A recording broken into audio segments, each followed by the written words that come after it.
The moment police bust a gang smuggling £200 million of cocaine,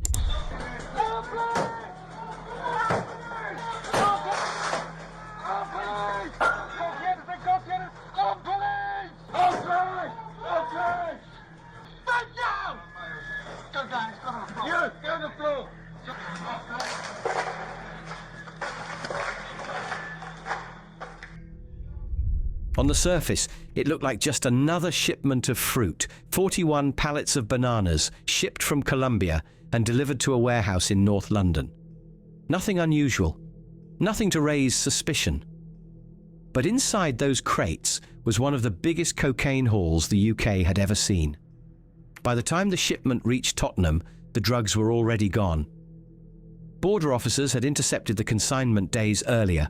2.3 tons of high-purity cocaine with a street value of up to £200 million.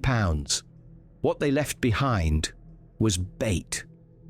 A silent sting, carefully laid to catch the gang responsible. The men behind it had gone to extreme lengths to stay hidden.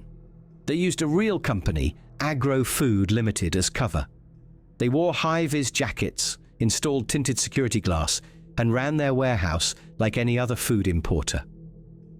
But behind that front was an international trafficking network, organized, well-funded, and deeply embedded. At the center was Petko Jutev, a Bulgarian national who had only just arrived in the UK. He wasn't just a warehouse manager, he was the key link between the Colombian source and the UK market. Around him, a tight circle of Albanian and Italian nationals handled transport, logistics, and security. What police uncovered wasn't just a one-off smuggling job, it was a carefully built supply chain, designed to move cocaine across the UK, box by box, under the cover of everyday business. And it very nearly worked. The operation was calculated, confident, and completely illegal. At its core was Petko Jutev, a 39-year-old Bulgarian national who had arrived in the UK just weeks earlier, but he hadn't come to find work or build a new life. He came with a purpose. By the end of December 2020, Jutev had installed himself as director of Agro Food Ltd, a legitimate fruit import business based on the Crispin Industrial Estate in Edmonton, North London. On paper, it was just another supplier bringing in bananas from overseas, but behind closed doors, it had been turned into a front for one of the UK's largest ever cocaine trafficking plots. The setup was slick. Cold storage units were installed in the warehouse, giving the impression that Agro Food was serious about preserving fresh produce. Laminated glass was fitted to stop anyone from seeing inside. Forklifts were brought in, and workers wore high-vis jackets, every detail meticulously chosen to make the warehouse look like any other small food business operating in North London. But there was nothing ordinary about what was happening behind that roller shutter. The plan was simple. Use Agro Food as a landing point for high-purity Colombian cocaine, hidden inside crates of bananas. The supply chain began in Turbo, a well-known port city on Colombia's Caribbean coast, and a key hub for cartel shipments. From there, the drugs were carefully loaded, 2,331-kilo blocks of cocaine, packed inside 41 banana pallets, each stamped with different symbols. These weren't just markings, they were identifiers, used by cartels to mark which criminal group each block belonged to once the shipment reached Europe. The gang believed their cover was strong. The company looked legitimate, the paperwork checked out, and the transport route from South America to the UK had already been tested through earlier dummy shipments. Everything pointed to success. But what they didn't know was that British authorities were already watching. Acting on intelligence gathered by the National Crime Agency, NCA, and the Organised Crime Partnership, OCP, Border Force officers intercepted the cargo at Portsmouth International Port in mid-February 2021. What they found stunned even experienced agents. 4 of the banana pallets contained layer upon layer of vacuum-packed cocaine bricks, tightly wrapped, pure, and ready for the streets. The total weight? Over 2.3 tons. On the street, it could have fetched up to £200 million, but instead of making immediate arrests, the NCA made a call. Let it run. The cocaine was removed. Listening devices were placed inside the crates. Then, 2 undercover officers posing as drivers delivered the altered shipment to Agro Food in North London. The trap was set. The gang still thought their biggest payday was inside those boxes, but the clock was ticking and the countdown had already begun. February 18th, 2021. In the grey sprawl of Edmonton's Crispin industrial estate, 2 lorries rolled quietly onto the yard of Agro Food Linteed. It was a cold, still morning, nothing out of the ordinary. But for the officers watching from a distance, this was the moment they had been building towards for weeks. Inside the warehouse, everything looked normal. Fluorescent lighting buzzed, forklifts idled, and standing at the center of it all was Petko Zhutev. He moved with purpose, directing the drivers, checking paperwork, and guiding the lorries into position. To anyone passing by, it was just another day at a North London fruit importer. But Zhutev had no idea that the biggest delivery of his life had already been intercepted. The 41 banana pallets he was signing for didn't contain cocaine. They held nothing but regular bananas and covert listening devices, installed days earlier by Border Force officers at Portsmouth. Inside the warehouse, 2 of his closest associates, Georgi Diko and Bruno Cucci, immediately began work. Wearing high-vis jackets, they began unloading the pallets with speed and precision, but they weren't looking for fruit. They were trying to identify the crates that, just days earlier, should have been filled with bricks of high-purity cocaine. They checked batch numbers, turned boxes, whispered instructions to each other, all of it captured by hidden microphones. Outside, a specialist unit of armed officers from the Metropolitan Police waited in silence. As the 2 men grew increasingly frantic, breaking down pallets and ripping open boxes, the order was given. The raid was live. Armed officers stormed the warehouse using power tools to breach the doors.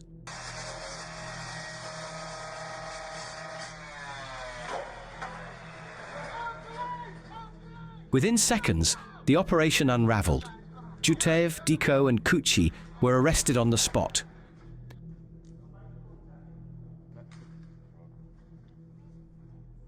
The officers moved quickly through the unit, securing the area and recovering key evidence, including a loaded Turkish Özkürşün revolver stashed in a ceiling girder above the pallet racks. It was a stark warning. The gang hadn't just planned to smuggle cocaine, they were prepared to protect it by force if necessary. Meanwhile, 2 more men were watching from nearby. Olsi Abeja sat behind the wheel of a hire van, positioned in clear view of the warehouse. His job was simple. Wait for the call, load up the cocaine and drive it out. But the call never came. A short distance away, Eric Mucci, the gang's UK organizer, kept a low profile, overseeing operations from the shadows. Both fled the scene once the raid began, but their freedom didn't last long. In the weeks that followed, investigators tracked them down.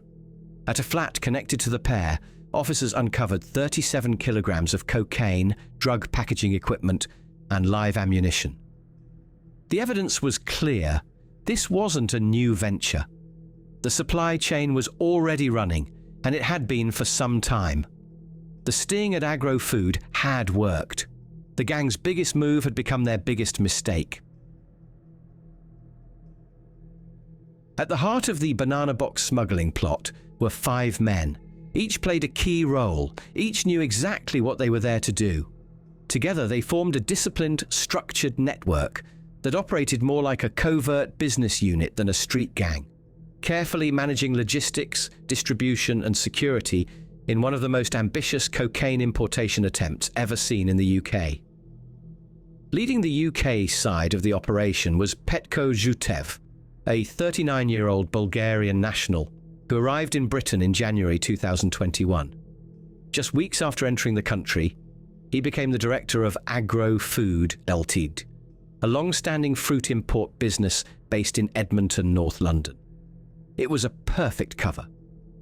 Jutev used his real name and genuine identity documents to establish a sense of legitimacy.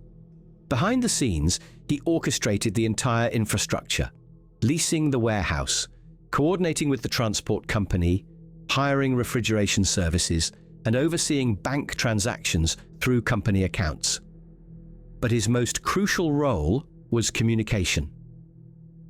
Throughout the plot, Jutev maintained regular contact with a shadowy figure known only as AAA, believed to be the overseas cartel contact overseeing the shipment from Colombia. If Jutev was the face of the operation, Eric Mucci was the controller. A 45-year-old Albanian national living in Hornchurch, East London, Mucci operated from the background. Described in court as a key organizer, he was responsible for logistics, equipment and personnel. He was seen attending key planning meetings, negotiating installations at the warehouse, and using Dutch-registered SIM phones to keep communications hidden. Mucci also ran a secondary operation from a flat on Caledonian Road, North London. When police searched the property, they found 33 kilograms of cocaine and drug packaging equipment, clear signs that this wasn't a one-off job. Mucci was later convicted of both importing and supplying Class A drugs. Working under Mucci's instruction was Olsi Abeja, 40, originally from Kosovo and living in Islington. Abeja was a key courier and lookout. He transported cash, moved encrypted phones between members, and handled surveillance during the operation. On the day of the sting, he was parked nearby in a hired van, ready to load up and disappear once the cocaine was unpacked. Inside the warehouse, two other men carried out the hands-on work. Bruno Cucci, 32, and Gergi Diko, 34, were both Albanian nationals with limited presence in the UK prior to their arrests. They were seen unloading the banana crates, checking codes and searching for the hidden cocaine. They wore high-vis jackets to appear like ordinary warehouse staff, but their true role was anything but. A loaded revolver was later found hidden in the rafters above their work area. Both men were convicted not only of drug importation but also of firearms offences. Together, these 5 individuals made up the UK wing of an international operation, one built to move tons of cocaine under the cover of everyday trade. But their precision and planning weren't enough. The walls were already closing in.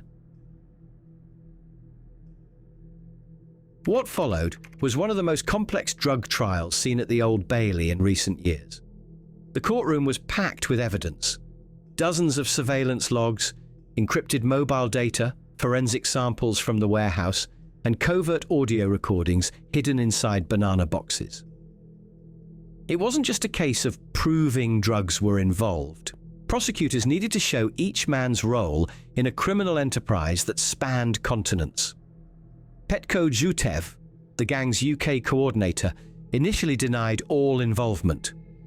He told the court he was simply running a fruit business and had no idea cocaine had been hidden among the bananas. But as the evidence piled up, including phone records, surveillance images, and his own voice captured in the warehouse, his story began to crumble. After nearly 2 months into his retrial, Jutev changed his plea to guilty. Judge Rebecca Trowler, KC, made it clear that while he hadn't sourced the cocaine himself, he had been the key player on British soil. He arranged the premises, managed payments, received the shipment, and coordinated with other gang members. For that, he was sentenced to 27 years in prison. Eric Mucci, described as one of the main organisers, faced even harsher consequences. Found guilty of both importing and supplying Class A drugs, Mucci was shown to be involved in more than just this shipment. He had been running a secondary operation from a flat in Caledonian Road, where police discovered 33 kilos of cocaine and packaging materials. His role in both planning and distribution marked him as central to the supply network. The judge handed him 33 years, one of the longest UK sentences for a non-violent drug offence. Olsi Ibeja, who acted as the courier and lookout, was found guilty of importation and jailed for 17 years. Though he wasn't in the warehouse, he was close by, waiting to collect the shipment. Surveillance showed he was in regular contact with Mucci during the operation. Gheorghe Dico and Bruno Cucci, the warehouse workers seen unloading pallets and searching for the cocaine, were each sentenced to 18 and 21 years respectively. Both were also convicted of firearms offences after a loaded revolver was recovered above the pallets, proof that this was a gang prepared to use violence if needed. In total, the 5 men received 116 years in prison. As Judge Trowler told the court, this wasn't a one-off. It was an organised, layered and professional criminal network, built for profit and operating in plain sight. The collapse of the Banana Box gang wasn't just the end of a smuggling operation. It was a warning shot to organised crime networks across the UK and beyond. For all their planning, for all the money spent on specialist equipment, dummy companies and encrypted phones, the gang made one fatal error. They underestimated how closely they were being watched. The seizure of 2.3 tons of cocaine didn't just stop a single shipment. It dismantled a supply chain that could have fed hundreds of street-level dealers across London and beyond. The drugs, once cut and distributed, were estimated to be worth more than £200 million on the street. That's millions of pounds in profit taken off the table and untold damage to criminal groups further down the chain. More importantly, the case exposed the methods now being used by high-level traffickers. No longer relying on back-alley handovers or high-speed car chases, today's criminals are embedding themselves in the everyday. They're buying up failing businesses, blending in with workers, and using commercial transport routes to move product with as little attention as possible. Agrofood Ltd looked like any other small import company, but behind the roller shutters, it was a nerve centre for drug distribution on an international scale. What this investigation also made clear is the level of coordination now required to bring these operations down. The joint work between Border Force, the National Crime Agency, and the Metropolitan Police was painstaking, from the intelligence gathering to the audio surveillance to the final raid in Edmonton. It was a masterclass in patience, precision, and planning. In the end, it wasn't violence or rivalry that brought this gang down. It was timing, a well-executed sting, and a team of officers who knew when to move. As Judge Trowler put it, this was an enterprise, a cold, calculated attempt to flood the UK with cocaine, hidden in plain sight. But in this case, the only thing the gang truly managed to import was their own downfall.